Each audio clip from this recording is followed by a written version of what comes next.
tudo bem? Sejam bem-vindos a mais um vídeo do canal. Hoje eu tô aqui com a minha amiga Lígia.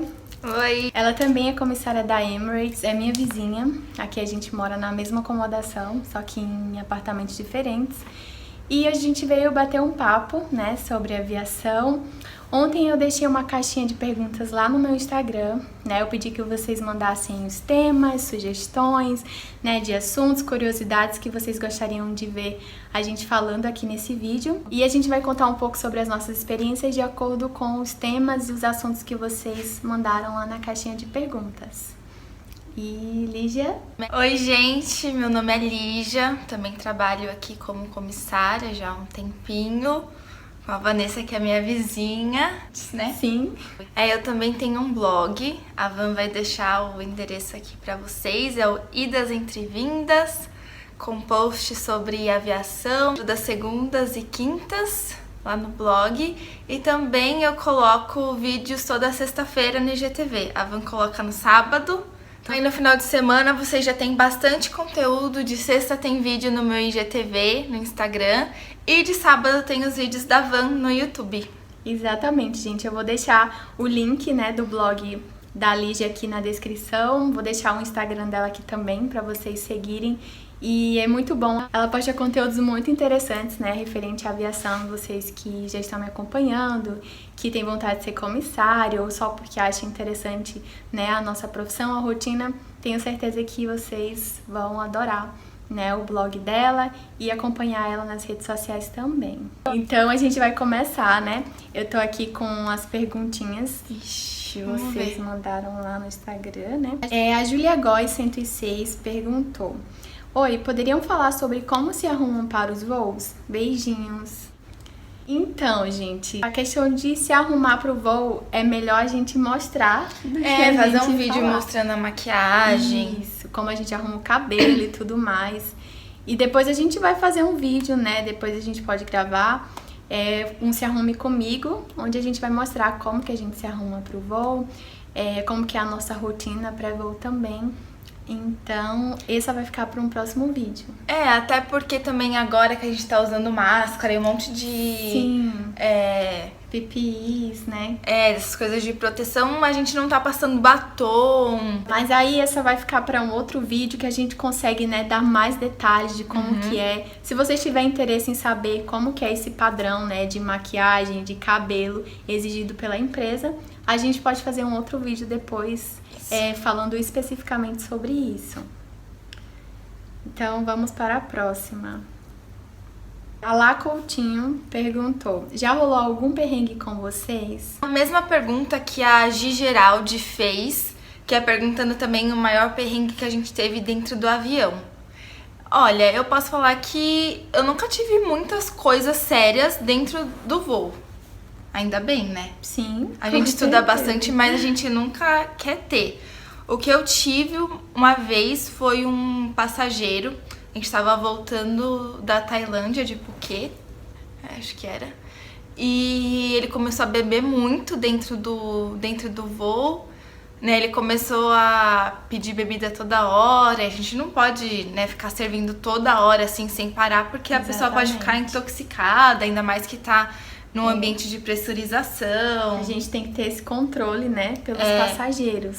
E aí ele já tava ficando assim bêbado e ele foi e tentou fumar no banheiro. Meu Deus.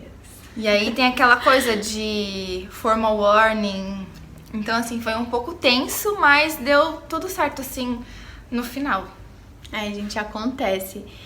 Comigo, eu já gravei um vídeo falando sobre uma situação que ocorreu a bordo, foi uma emergência, né? Uma bateria, ela quase pegou fogo no bin, saiu fumaça. A gente teve que aplicar os procedimentos padrões de segurança, né?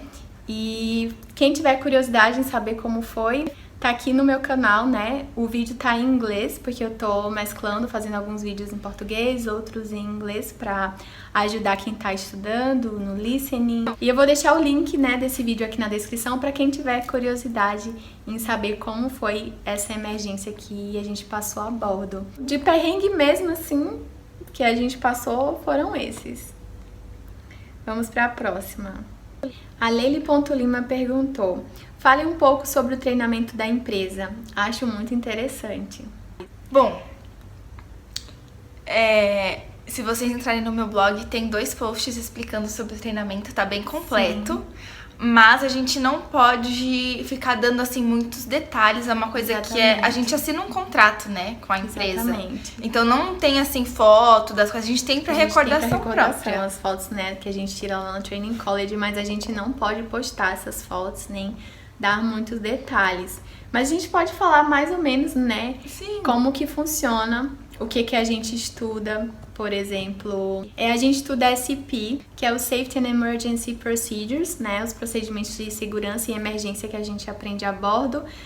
E a gente estuda também primeiros socorros, que aqui a gente chama de GMT. E a gente estuda também Security, né? Que é com relação a passageiros. A gente aprende formas de se defender em caso de agressividade ou de alguma briga que ocorra a bordo.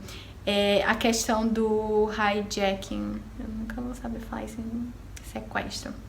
A questão de sequestro também de aeronaves, né? Se socorrer, a gente tem os procedimentos, como que a gente deve seguir, como que a gente deve se comportar numa situação como essa. Então, tudo isso a gente vê em security. Uhum. E que mais? E service, né? Que é a parte do serviço a bordo, que a gente aprende também. Dessas, a mais difícil, assim, que eu achei, que todo mundo acha, é SEP. Eu tava com mais medo era service. Sério? Sério, porque Gente, eu nunca tinha servido ninguém, não sabia, eu fiquei, será que eu vou conseguir servir o passageiro? Como que eu tenho que servir? Então eu tava, tipo, super nervosa com relação a isso. Pra você ver como a visão muda de uma pessoa pra outra de acordo com o background, entendeu? Uhum. Porque pra mim, eu já não tive nenhum medo de service, porque eu já tinha trabalhado com isso, eu já tinha sido garçonete, eu já trabalhei, né, com profissões que eu tinha que servir, né, as pessoas, então pra mim foi super tranquilo, eu tava muito, tipo, excited, muito animada pra fazer o service. Foi, inclusive, a que eu mais gostei de fazer. Não, o que eu mais gostei também, até porque tem uma parte, isso a gente pode falar, né?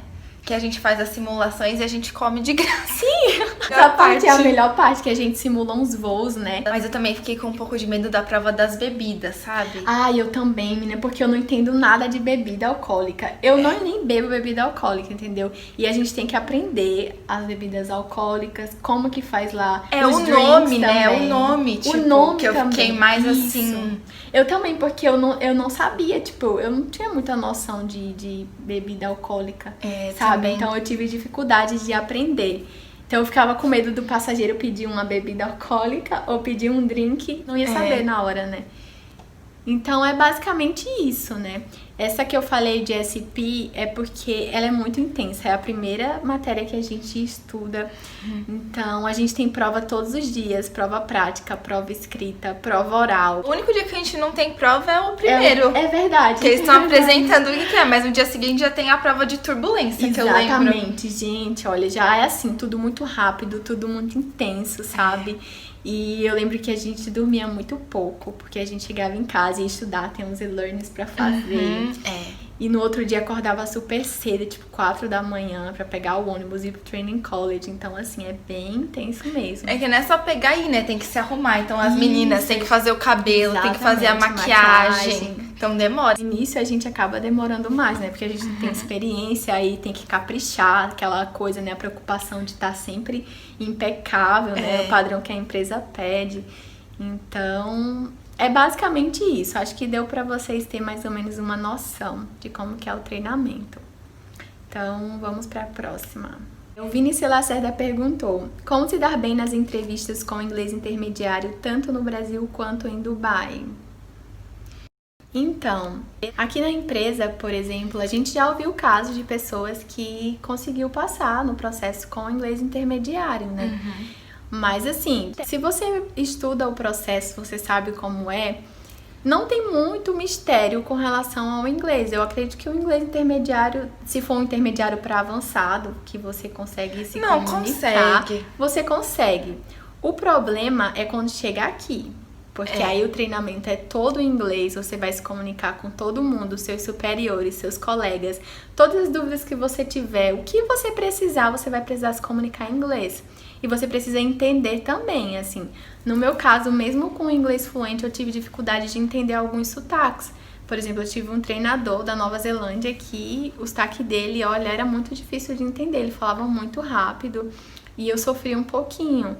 E se eu tivesse vindo pra cá com o inglês intermediário, eu ia sofrer muito. Assim, a minha experiência, né? O que eu passei, de acordo com o que eu vivi aqui, então, pra mim, não daria muito certo, sabe? Eu não recomendaria tentar passar no processo só por passar, sabe? Passar, eu vou ter inglês intermediário, então eu consigo passar. Realmente, consegue passar.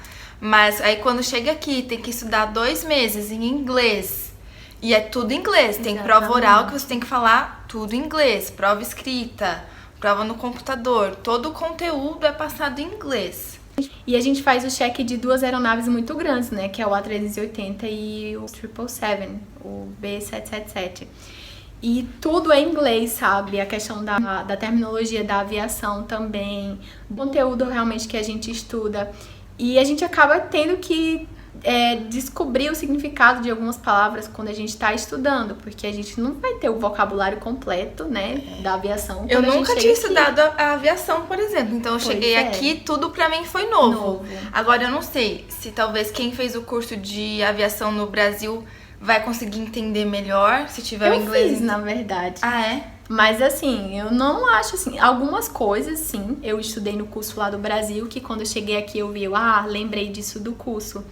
Mas é muito diferente, porque o curso do Brasil, ele é mais assim na profissão do comissário. E o curso aqui é focado no seu trabalho na aeronave, é focado na aeronave, entendeu? Da gente fazer os procedimentos, né, a parte da emergência, segurança de 2 aeronaves grandes que a gente não tem noção no Brasil, né? Quando a gente faz o curso de comissário, a gente não tem noção de fazer na prática, né? É que acho que depois a empresa aérea vai dar um treinamento sobre aquela aeronave, focado né? na aeronave. Então, o treinamento da gente aqui é focado nas aeronaves que a gente opera e no trabalho que a gente vai fazer lá dentro. Então, por isso que o curso do Brasil, ele é bem diferente, assim, né? A gente aprende muita coisa interessante no curso, mais focado na profissão de comissário, na aviação em si, e não nas aeronaves, como a gente foca aqui na empresa.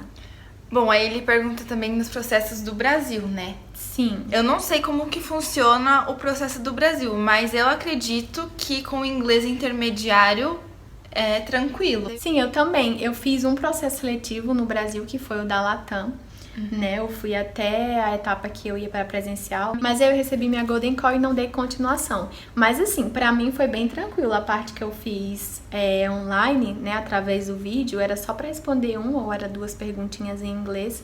Então foi bem tranquilo, até porque o nível que eles pedem no Brasil é intermediário mesmo. Então, se você tem, eles não exigem um nível fluente. Então, com certeza, com um nível intermediário no Brasil, você vai conseguir tranquilamente passar na seleção.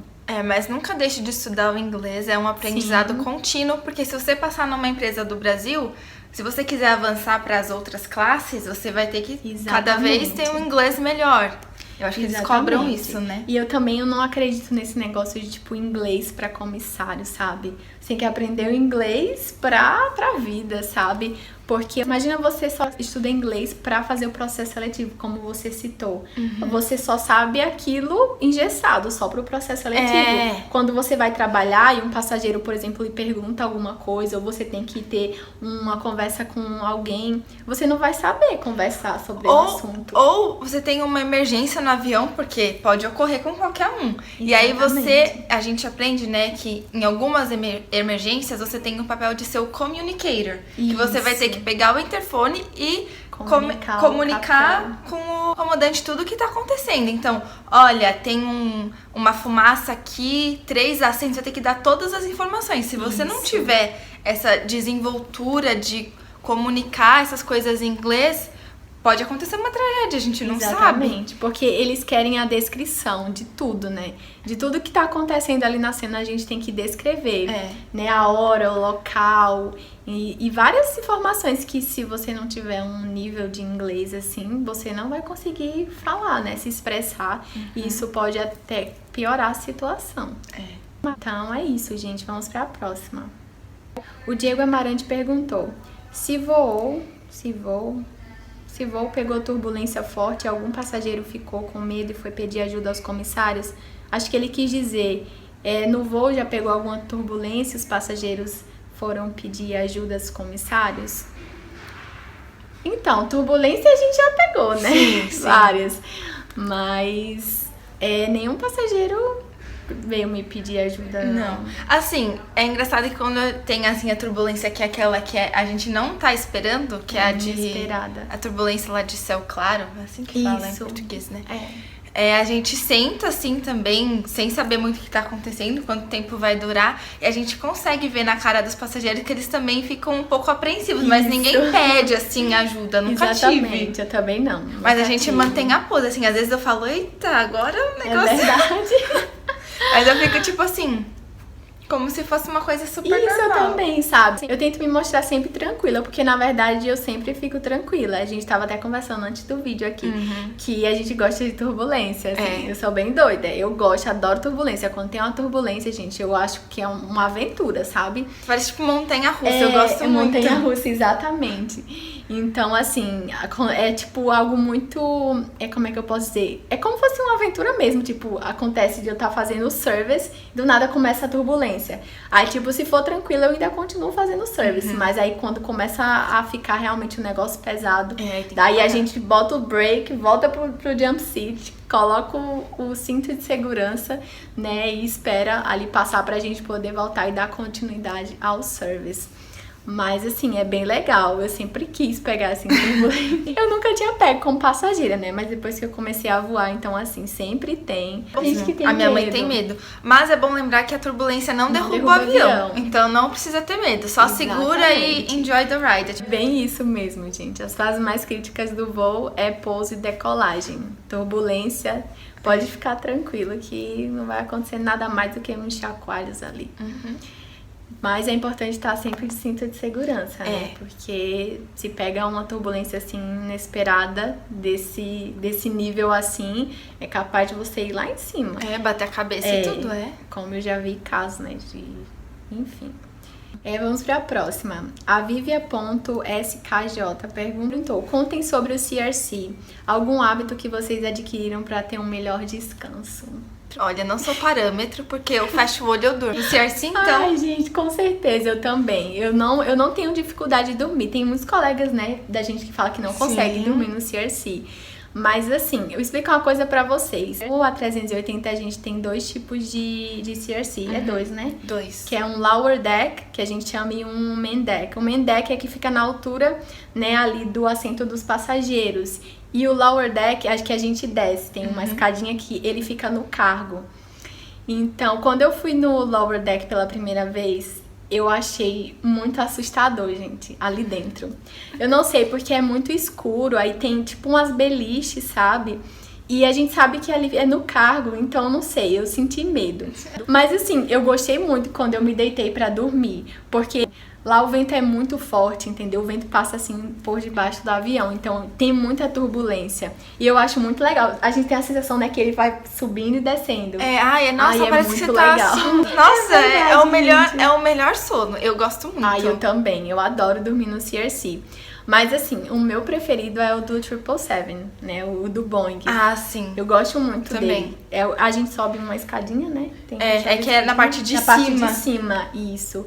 E lá tem, né, as beliches e tudo mais.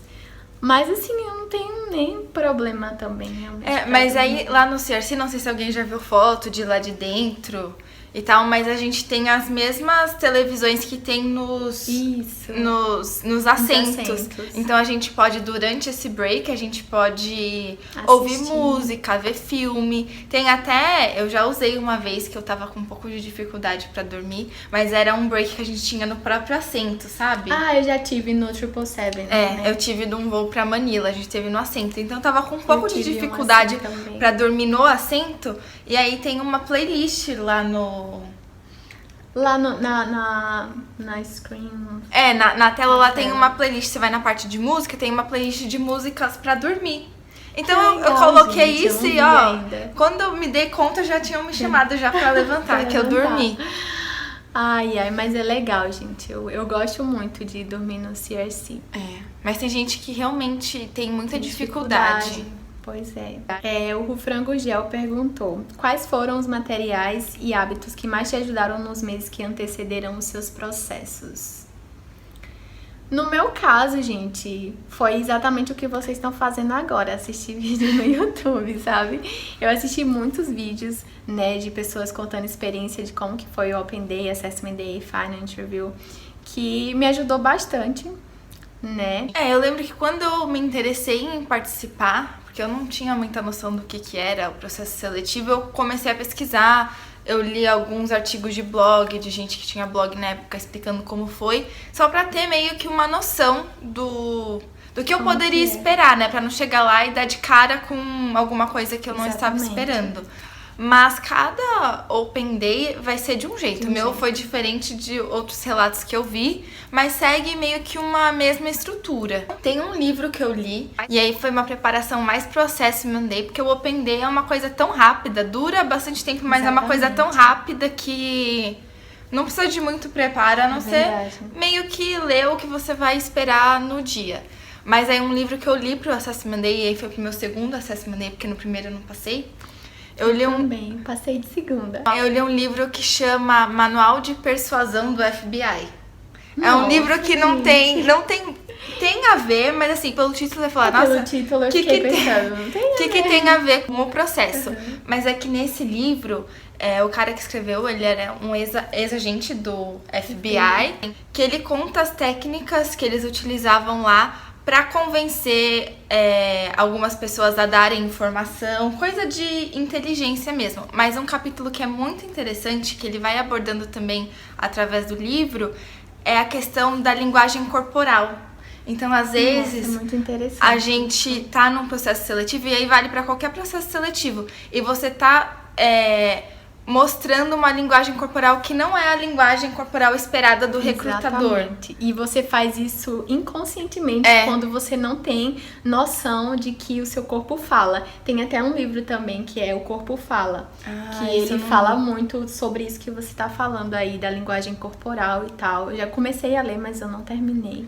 Esse é super interessante, esse do Manual de Persuasão. Muito bom. E assim, ele vai dividindo os capítulos em várias coisas. Então, para entrevista de emprego, aí serve para várias coisas. Como que você deve se posicionar, a sua mão, como você deve ficar, a sua postura, o seu jeito de olhar, o jeito que os seus pés estão posicionados. Gente, é muito interessante essas coisas. Aí tem um outro capítulo, como fazer amizades. Tem de tudo. Nossa, tem gente, de tudo. É muito legal. Né? Então, assim, ajudou, eu acho. Porque eu percebia coisas que eu fazia que inconscientemente eu tava fechada. É verdade.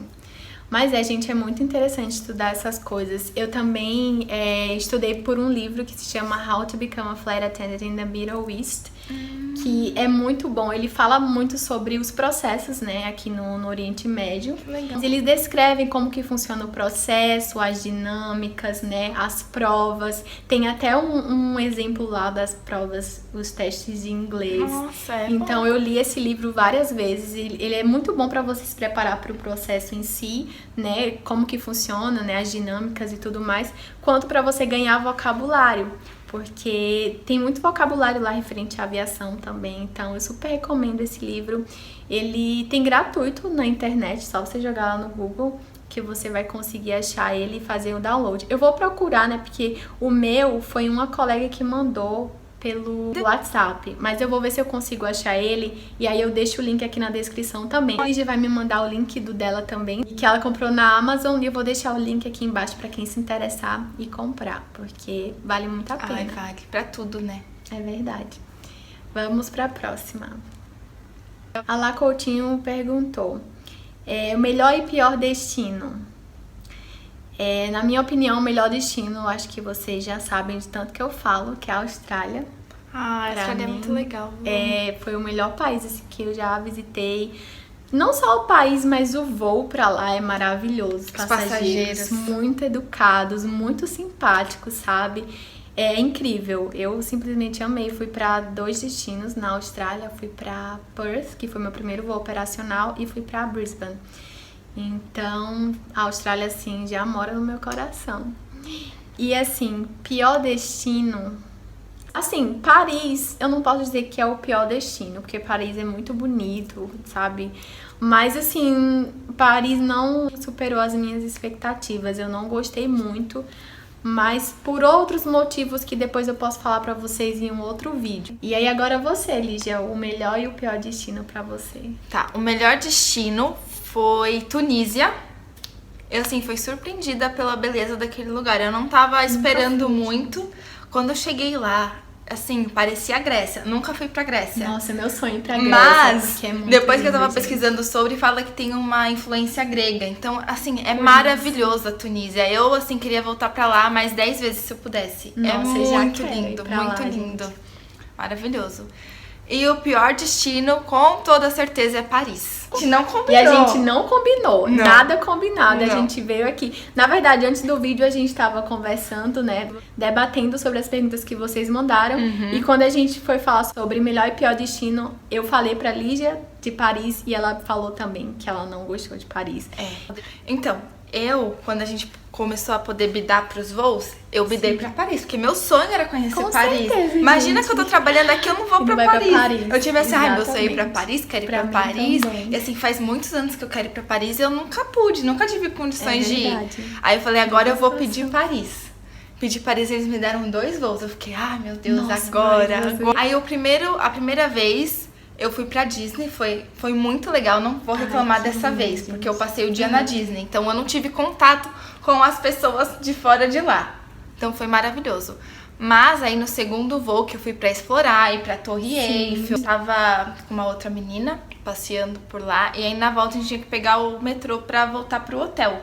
E era uma estação bem grande que faz conexão pra várias, a Châtelet. Sim. Você passou por ela, Sim, a faz gente conexão passou. com várias linhas. E a gente chegou lá, a gente tava quase pegando o último metrô pra voltar. Só que a gente tinha ido num restaurante e eu esqueci de ir no banheiro no restaurante. Tava conversando, não sei o quê. Quando eu cheguei no metrô, eu falei, preciso ir no banheiro antes da gente pegar o metrô pra voltar. Tudo bem.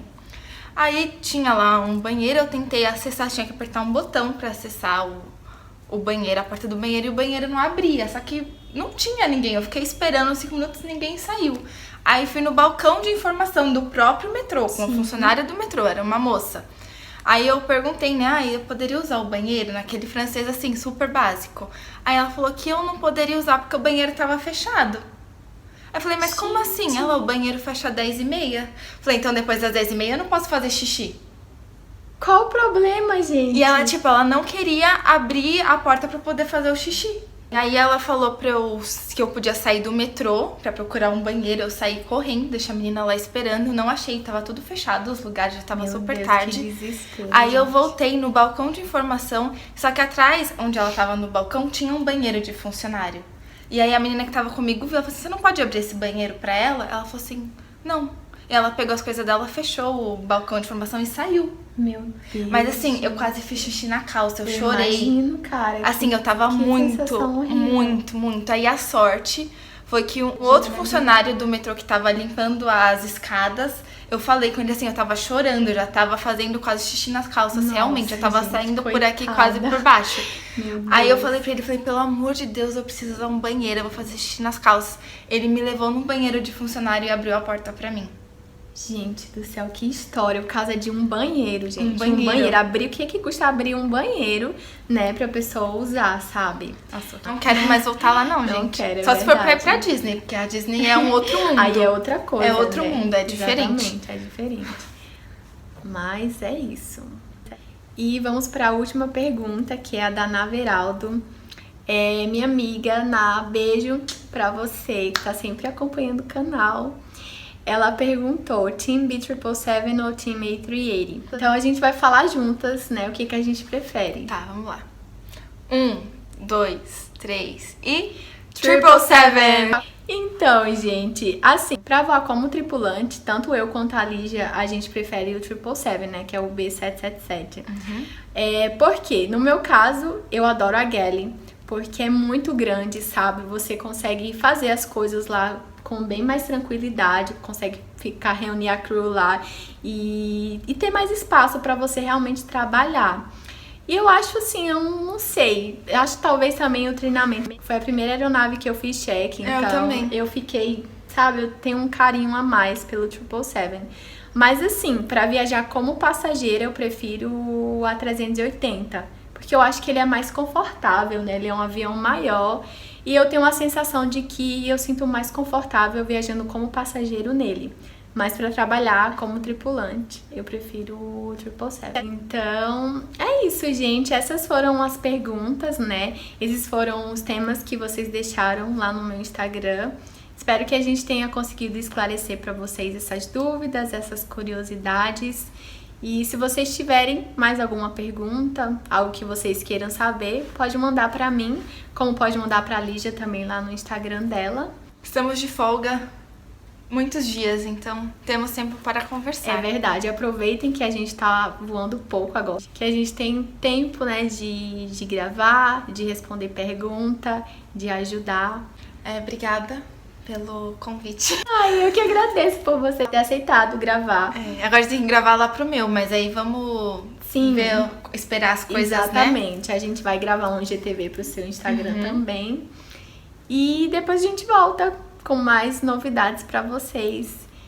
E é isso, gente. Não esquece de deixar o like, se inscrever no canal. Vou deixar o link aqui do blog da Lígia, né, pra vocês seguirem lá, acompanharem. E vou deixar o Instagram dela aqui também pra vocês seguirem. Muito obrigada. Um beijo. Tchau. E tchau, tchau.